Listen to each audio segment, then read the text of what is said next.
Hey guys, it's Tuesday and you're watching TheRealvolution. This week we're talking about our self-acceptance journey thus far. Did you understand that? Self-acceptance journey thus far. Who and what inspired us and who and what initiated us to want to change. When did we become aware? My journey started, actually I think everybody's journey starts from the moment that they start hating themselves, because you're like constantly fighting with yourself. My journey started when I was tired of waiting for the moment that I would feel like an adult. For some reason, I grew up thinking that there was going to be this specific moment, kind of a snap of the fingers. Okay, you're an adult and everything's good and you take care of everything in life and you feel good about yourself and you're successful and you could do everything. That did not happen. A lot of that, I think, weighs on the fact that when I was younger, I really thought that adults knew everything. And so when I started questioning authority, things got a little foggy for me. But I questioned them in high school, so it doesn't make sense why it would take me into my 20s to realize that I wouldn't one day just become an adult. Anyways, I was sick of waiting, and in the process of this waiting and not feeling like I was where I wanted to be or even going in the direction, my anxiety was getting worse.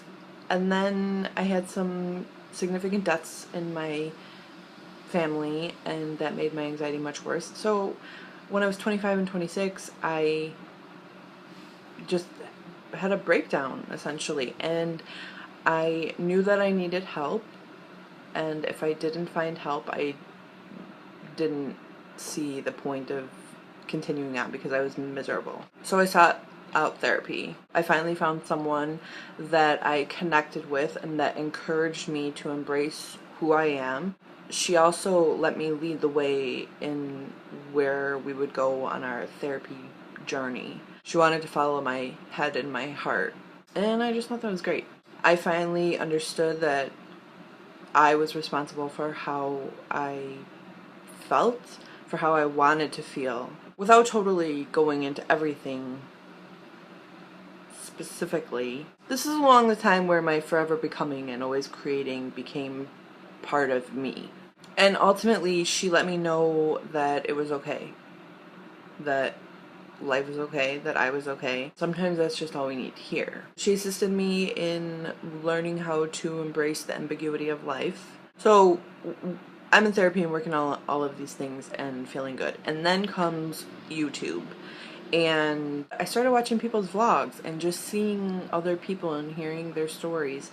And I was relating and it was making me feel really good. I found Jen, whom I love, and this other woman, Susie Blue, who is an artist. I think she's about 10 years older than me. She has an anxiety disorder as well, and hearing her story, I related so much more than I had up until that point. And I had been in lots of group therapies for anxiety and stuff like that, and I just never believed that anybody understood what I was going through. But then I found her and I was like, okay.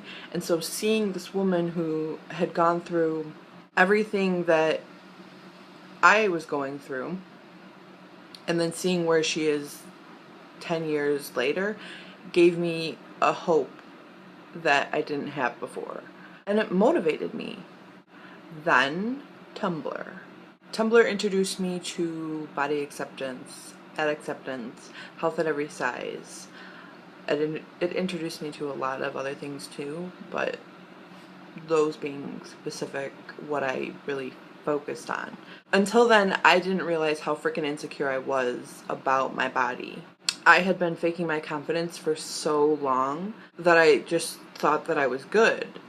But I also just accepted the quiet guilt and shame and sense of unworthiness that went along with it as being normal, that's just how it is. So when I found all of these people who were going through the same thing I was going through, but we're attacking it differently, more loudly, it clicked.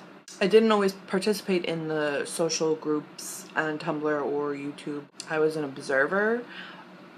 However, I totally put everything that I was observing into practice in my everyday life. And then once I felt more confident, then I started being able to participate more. Now I just accept that for me, my self-acceptance journey is a lifelong journey, and I'm good with that.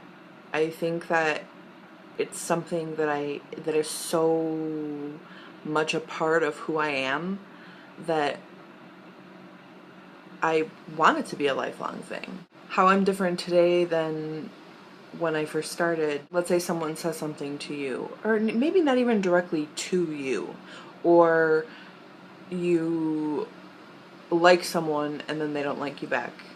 Immediately you think, oh, it's because of how I look or whatever. Before, that would affect me for the rest of the day, maybe the week, maybe I would hold on to it forever. Now I'm able to become aware of those thoughts right away, be like, oh, that's lame, or combat them with what I want to be thinking. I surround myself with people and images and words that help me continue on my journey in the direction that I want to go. I mean, I have images of people on my walls, and I have a Bible of quotes that I'm always continuing to add to, that I turn to remind me if I'm kind of fallen off.